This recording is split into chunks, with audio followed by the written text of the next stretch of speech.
आज आपके सामने है।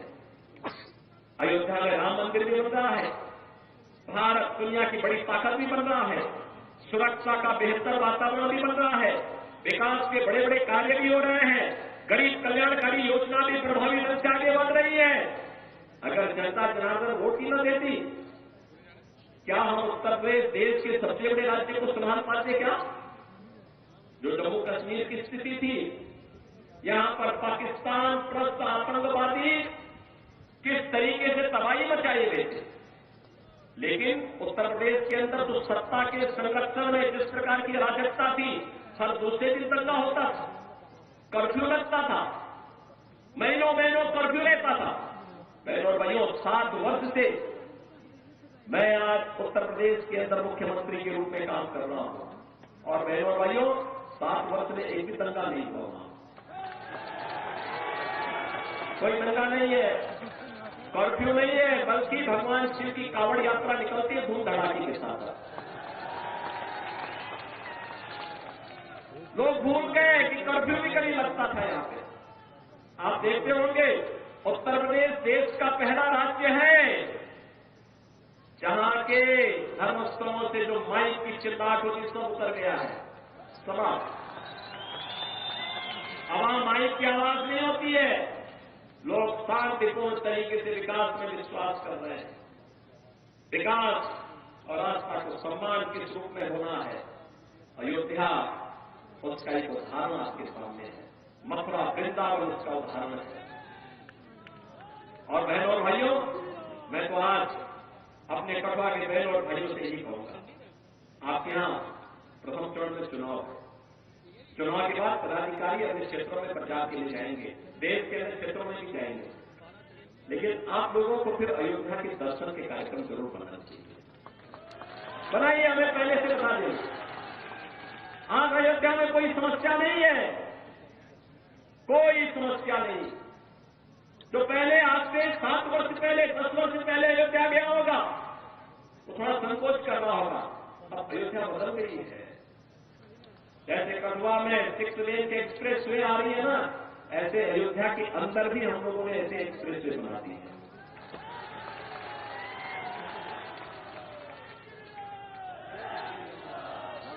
सुरक्षा का बेहतर वातावरण है। उत्तर प्रदेश में तो बहुत संकोच नहीं करते हम लोग। बहनों और भाइयों, कोई दंगा करता है तो हम उसको उल्टा टालने का काम कर देते हैं, लटका देते हैं उसको और बोल देते हैं कि ले जाओ। बहुत ज्यादा कोई बकबक करता है तो बहनों और भाइयों, मिर्च का झोंका नीचे से लगा दिया जाता है, फिर सारी भूखों अपने आप ठीक हो जाती है उन लोगों की। और इसलिए बहनों भाइयों, आज हम आए हैं नए भारत के निर्माण के लिए। हमें प्रधानमंत्री मोदी जी को तीसरा कार्यकाल देना है, और तीसरे कार्यकाल के लिए तीसरी बार डॉक्टर जितेंद्र सिंह जी को भारी बहुमत से विजयी बना के भेजना है। उधमपुर में फिर से तीसरी बार कमल खिलाना है। आप सब सहमत हैं ना? सभी लोग सहमत हैं? माताएं बहनें भी सब लोग अपना आशीर्वाद दीजिए। लोकतंत्र तो आपका है, लोकतंत्र के जनार्दन आप ही हैं, और लोकतंत्र में तीसरी बार आपको ने फिर से भारी बहुमत से विजयी बनाना है। और यह अवसर आपके लिए होगा कि उन्होंने 10 वर्ष में जिस निष्ठा के साथ काम किया है। चुनाव एक अवसर होता है 5 वर्ष में अपने जनप्रतिनिधि की सेवा के प्रति कृतज्ञता ज्ञापित करने का। जिन्होंने कार्य किया है व्यक्तिगत राग पेश के ऊपर उठ करके, व्यक्तिगत राग पेश के ऊपर उठ करके मूल्य और सिद्धांतों के लिए राष्ट्र धर्म का निर्वाह करते हुए हम लोग कार्य करेंगे। और इस दृष्टि से उन्होंने जिस निष्ठा के साथ काम किया, जितेंद्र अभिनंदनीय है, स्वागत योग्य है। और इसलिए आज मुझे स्वयं उत्तर प्रदेश से यहां आना पड़ा है, आपके पास आना पड़ा, आपसे अपील करने के लिए आया हूं। मैं आप सबसे ये अपील करने के लिए आया हूं, जिन्होंने जिस मजबूती के साथ काम किया उसको ध्यान में रखते हुए भारी बहुमत से उन्हें विजयी बना करके एक बार फिर से यहां पर कमल के फूल को खिलाने की कार्रवाई आप फिर से करिए। और जो आवाज देश की है एक ही आवाज पूरे देश के अंदर गूंज रही है। मैं भी महाराष्ट्र गया था परसों, उसके एक दिन पहले मैं राजस्थान में था। उत्तर प्रदेश में तो 80 लोकसभा सीट अकेले उत्तर प्रदेश में, और हर ओर एक ही आवाज है। वो आवाज है कि फिर एक बार, फिर एक बार, फिर एक बार मोदी सरकार का, और अब की बार 400 पार। 400 पार के लिए सहमत है ना? देखो, डॉक्टर जितेंद्र सिंह जी चुनाव जीतेंगे, किसी को संदेह नहीं, लेकिन चुनाव में बढ़त इतनी होनी चाहिए कि उनको भी यहां के शेष परियोजनाओं के लिए उतनी ही ताकत मिल सके। जनप्रतिनिधि ये कहता है ना, बाद में सांसद ये कहता है कि भाई देखो, जनता ने एक बड़ी जिम्मेदारी दी है, अब इस कार्य को मुझे यहां कराना ही कराना है, और उस कार्य के लिए बढ़त इतनी आप दीजिए। आप सब करेंगे? सहमत हैं? सभी लोग सहमत हैं? सभी लोग सहमत हैं? तो मेरे साथ फिर बोलेंगे, भारत माता की, भारत माता की, भारत माता की, वंदे वंदे वंदे। अभिनंदन जी, सबका धन्यवाद करें। अभिनंदन जी,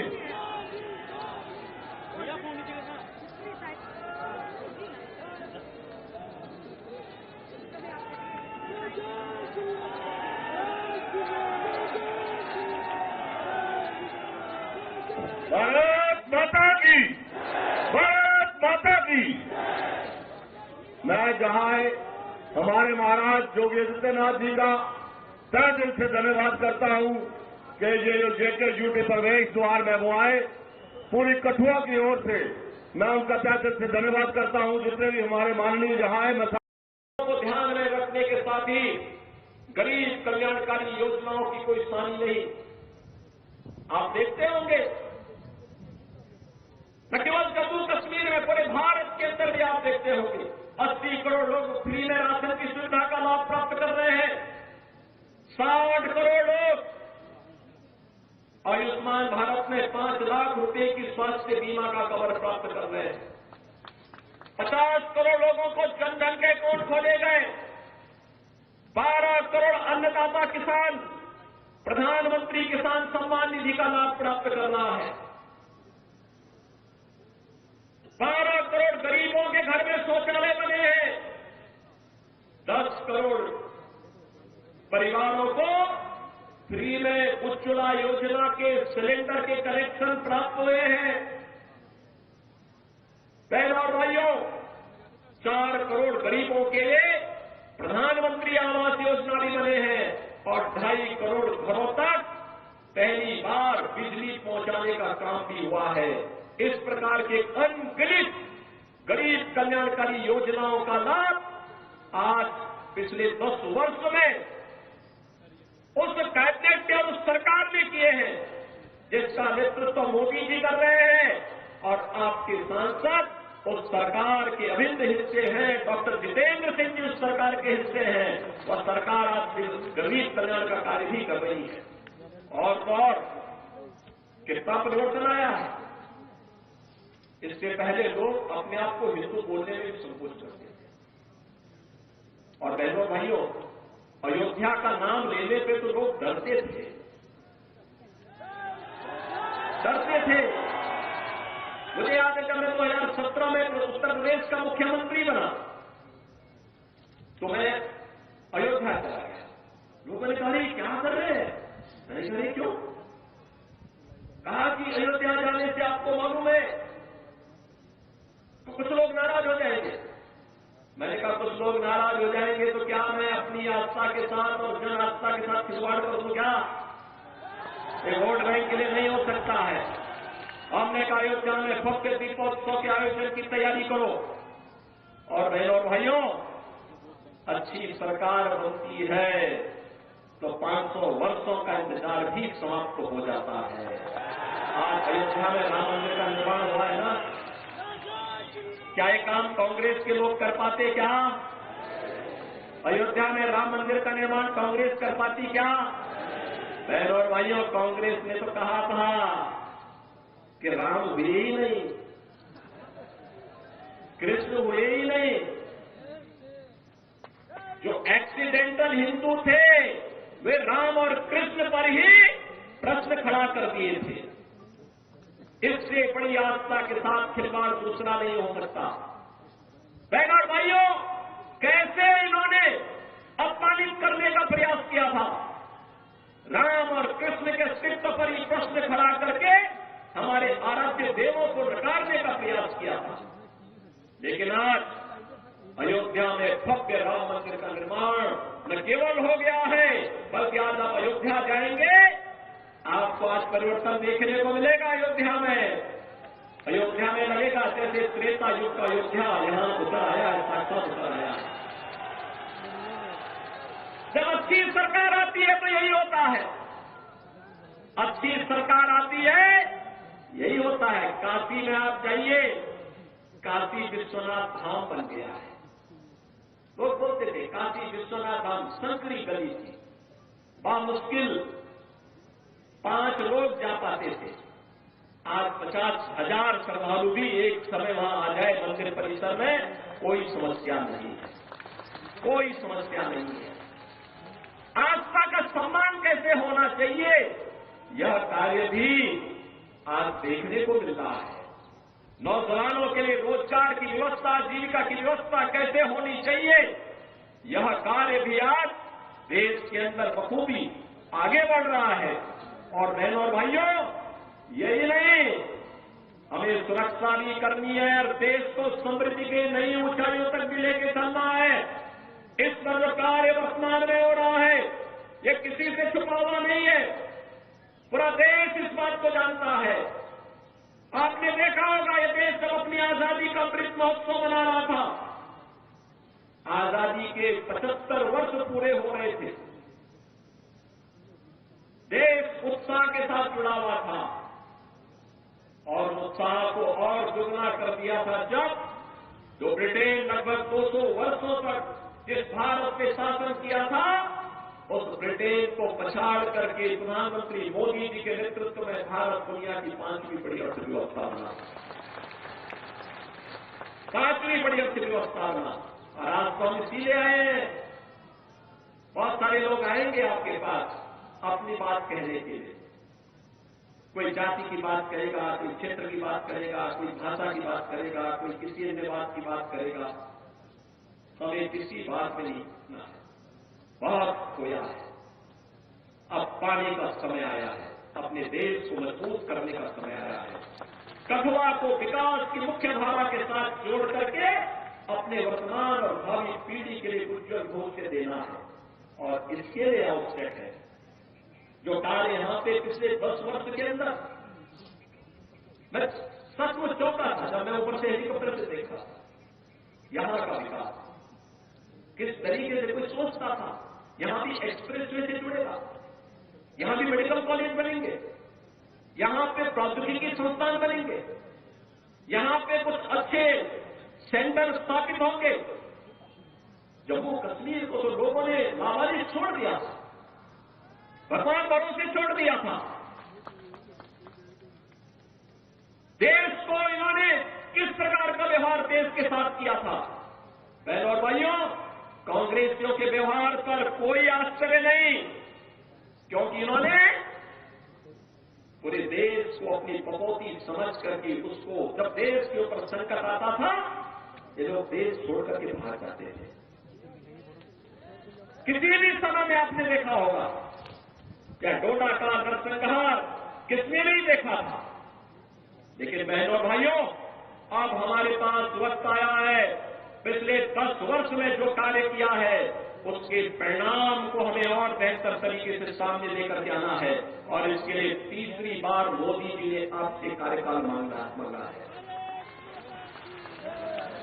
मोदी जी तीसरी बार देश के अंदर भारत को तीसरी बड़ी अर्थव्यवस्था के रूप में स्थापित करने के लिए आपके पास आ रहे हैं। और इसके लिए मोदी जी के प्रतिनिधि के रूप में आपके लोकप्रिय सांसद और केंद्रीय मंत्री डॉक्टर जितेंद्र सिंह जी तीसरी बार आपका आशीर्वाद प्राप्त करने के लिए आपके पास आए। बहनों और भाइयों, अपनी सहजता, अपनी सरलता, अपने व्यवहार कुशल से न केवल उन्होंने देश के अंदर बल्कि जो भी दायित्व उन्हें भारत सरकार ने सौंपा है, पार्टी ने सौंपा है, उसका बखूबी निर्वहन करने की जिम्मेदारी उन्होंने जिस तत्परता और जिस प्रतिबद्धता के साथ किया है वो अद्भुत है, अभिनंदनीय है। और इसके लिए मैं आपको बधाई देता हूं, क्योंकि प्रतिनिधि आपने चुना। उनके साथ संसद में हम लोग जब 2014 में साथ साथ सांसद थे तब भी मैं देखता था बहुत ही सहजता सरलता के साथ किसी भी बड़ी से बड़ी समस्या का समाधान कैसे होना चाहिए, इसके लिए वह उस समस्या के समाधान पर विश्वास करते थे।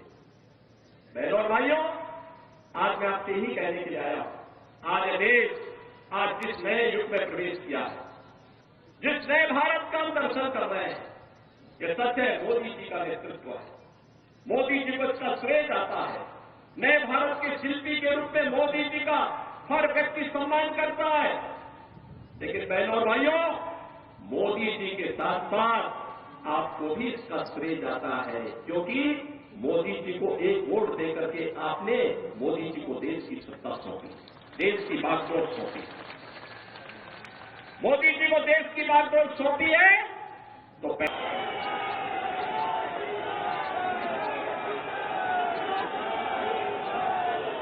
भारत माता की, भारत माता की, बोल साचे दरबार की, बोल साचे दरबार की, बर्फानी बाबा की, माता त्रिपुर सुंदरी की, माता त्रिपुर सुंदरी की, शुक्राला माता की, शुक्राला माता की, वंदे वंदे वंदे।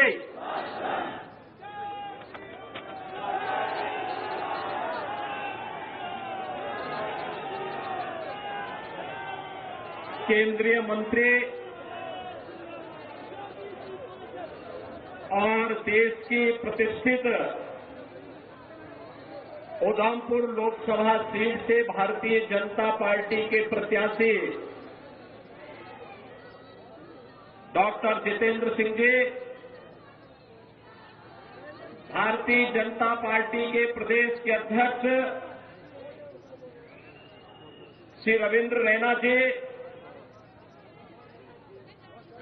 पूर्व deputy CM doctor Nirmal Singh ji, Bharatiya Janata party के प्रदेश संगठन महामंत्री श्री अशोक कौल जी, प्रदेश महासचिव डॉक्टर डीके मनाल जी, प्रदेश प्रवक्ता श्री राजेश दसरोटिया जी, सुनील सेठी जी, जिला प्रभारी मुनीष शर्मा जी, जिलाध्यक्ष गोपाल महाजन जी, भारतीय जनता पार्टी के सभी पदाधिकारीगण, कठुआ से आए हुए मेरे सभी उपस्थित बहनों और भाइयों, आज इस पावन धरा को, जो हमारे सभी आराध्य देवों के साथ ही ऋषि मुनियों की साधना की पवित्र भूमि है, स्वतंत्रता संग्राम सेनानियों की भूमि है, एक भारत श्रेष्ठ भारत के लिए अपने आप को बलिदान करने वाले उन हुतात्माओं की भूमि है, स्वर्गीय बलदेव सिंह जी की भूमि है। इस धरा को नमन करते हुए मैं आप सबका हृदय से अभिनंदन करता हूं। बहनों और भाइयों, कल से ही वासंतिक नवरात्रि प्रारंभ हुई है। जगत जननी मां भगवती की उपासना का पर्व हमारा यह सनातन समाज वर्ष में 2 बार आदिशक्ति मां भगवती की उपासना करता है। याद करिए, ये शक्ति सृजन का अवसर होता है और ये 9 दिन हम सब सनातन धर्मावलंबियों के लिए उसी शक्ति को अर्पित करने का एक अवसर है। मैं इस अवसर पर यहां की इन पवित्र स्थलों को माता त्रिपुर सुंदरी के पावन चरणों पर, यहां के शुक्राला माता के श्री चरणों में और माता वैष्णो के इस धाम को कोटि कोटि नमन करता हूं। महान स्वतंत्रता संग्राम सेनानी और महान योद्धा जनरल जोरावर सिंह को भी उनकी स्मृतियों को नमन करता हूं। बहनों और भाइयों, जब जम्मू कश्मीर की बात आती है तो भारत का सिरमौर, भारत का मुकुट हर व्यक्ति गर्व के साथ देखना चाहता है। जब जम्मू कश्मीर की बात आती है तो स्वतंत्र भारत के वे नारे एक बार फिर से गूंजते दिखाई देते हैं कि जहां बलिदान, जहां वे बलिदान मुखर्जी वह कश्मीर, यही इन्हीं वादियों में नारे गूंजे थे। डॉक्टर श्यामा प्रसाद मुखर्जी ने इस सपने को साकार करने के लिए अपने आप को बलिदान किया था और बहनों और भाइयों, 70 वर्षों तक कोई सरकार निर्णय नहीं ले पाई। डॉक्टर जितेंद्र सिंह जी को आपने चुनाव जिता करके भेजा। मैं जानता हूं 2014 में हम दोनों साथ सांसद थे और तब भी जब भी जम्मू कश्मीर की बात आती थी, बेझिझक एक सांसद के रूप में, एक मंत्री के रूप में बोलते थे कि मैं पहले वहां का नागरिक हूं, धारा 370 समाप्त होनी ही चाहिए और वहां का विकास होना ही चाहिए। और आज मैं बधाई देता हूं आप सबको, प्रधानमंत्री मोदी जी के प्रति आभार व्यक्त करता हूं, गृह मंत्री अमित शाह जी के प्रति आभार व्यक्त करता हूं, जिन्होंने आतंकवाद की इस जड़ को सदैव के लिए समाप्त करके आज कश्मीर में यह साबित कर दिया है कि दिल्ली का लाल किला हो या श्रीनगर का लाल चौक, चारों ओर उत्साह है, उमंग है, क्योंकि यह क्षेत्र आज विकास की मुख्य धारा के साथ जुड़ा हुआ है। बहनों और भाइयों, जो विकास है आज आप देख रहे होंगे, 4 लेन और 6 लेन की एक्सप्रेसवे, मेडिकल कॉलेजेस का संचालन, इंजीनियरिंग कॉलेज, यहां पर सिंचाई की सुविधा, हर घर नल की योजनाएं, ये सब हो ही रही है। लेकिन सबसे बड़ी बात ये, पूछिए इन लोगों से जो इस देश के विभाजन के जिम्मेदार हैं, कांग्रेस से प्रश्न पूछा जाना चाहिए, आखिर हमारा हिंदुस्तान 1947 में आजाद हुआ, लेकिन कांग्रेस की सत्ता लिप्सा ने आजादी के एक दिन पहले देश का दुर्भाग्यपूर्ण विभाजन भी करवाया। और बहनों भाइयों, स्वतंत्र भारत में हमने हमेशा अपना एक धर्म माना और वह धर्म माना राष्ट्र धर्म। हम अपने राष्ट्र को सर्वोपरि मानते हैं। मेरे व्यक्तिगत कोई भी आस्था होगी, कोई उपासना विधि होगी, लेकिन अगर वह राष्ट्र के मार्ग में बाधक आए, मैं इसको दरकिनार करके रखता हूं और पहले कहता हूं कि मेरा देश रहना चाहिए। मेरे लिए मेरे देश की स्वतंत्रता, मेरे देश की संप्रभुता और इसकी अखंडता सर्वोपरि रखती है। और इसीलिए आज न केवल भारत एक ग्लोबल पावर के रूप में आगे बढ़ रहा है, अभी तो बहनों और भाइयों आप देख रहे होंगे, अन्य दिनों में तो आप छोड़िए, भारत सरकार के साइंस एंड टेक्नोलॉजी के मंत्री भी डॉक्टर जितेंद्र सिंह जी हैं। प्रधानमंत्री कार्यालय के मंत्री भी डॉक्टर जितेंद्र सिंह जी हैं। कोरोना कालखंड में पहली बार आपने देखा होगा भारत के वैज्ञानिकों ने यानी दो ऐसे वैक्सीन दिए जो दुनिया के अंदर कोरोना जैसी महामारी की अचूक दवा है, अचूक दवा। आपने देखा होगा सबसे प्रभावी वैक्सीन भारत ने दी। फ्री में वैक्सीन, फ्री में उपचार, फ्री में टेस्ट 140 करोड़ भारतवासियों को भारत की सरकार ने प्रधानमंत्री मोदी जी के नेतृत्व में प्रदान किया। और बहनों और भाइयों, 4 वर्ष से फ्री में 80 करोड़ लोगों को राशन की सुविधा, और अगले 5 वर्ष तक ये राशन की सुविधा फिर से प्राप्त होने वाली है भारतवासियों को। आप सोचो 140 करोड़ में से 80 करोड़ लोगों को 4 वर्ष से फ्री में राशन की सुविधा अगले 5 वर्ष तक मिलना है। और दूसरी तरफ 1947 में भारत से अलग हुआ पाकिस्तान भीख का कटोरा लेकर के दुनिया के अंदर भीख मांगता हुआ दिखाई दे रहा है।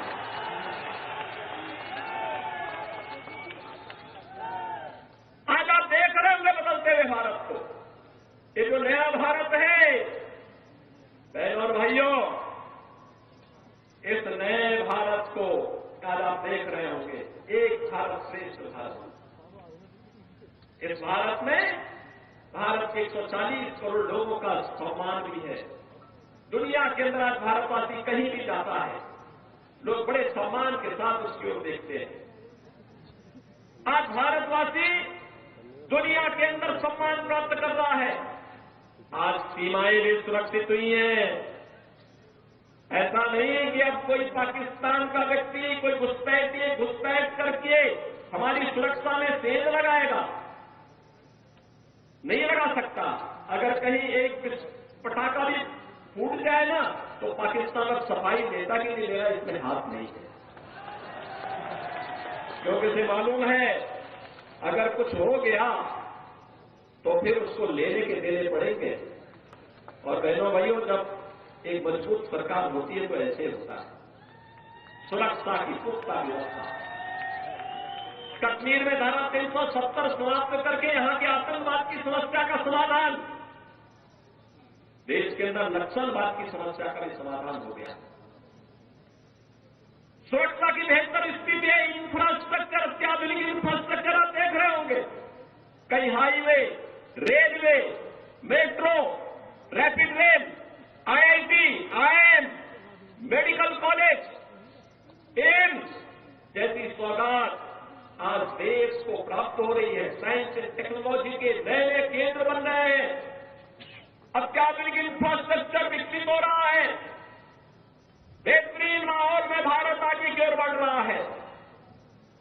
और यही नहीं, इन सब स्थितियों को ध्यान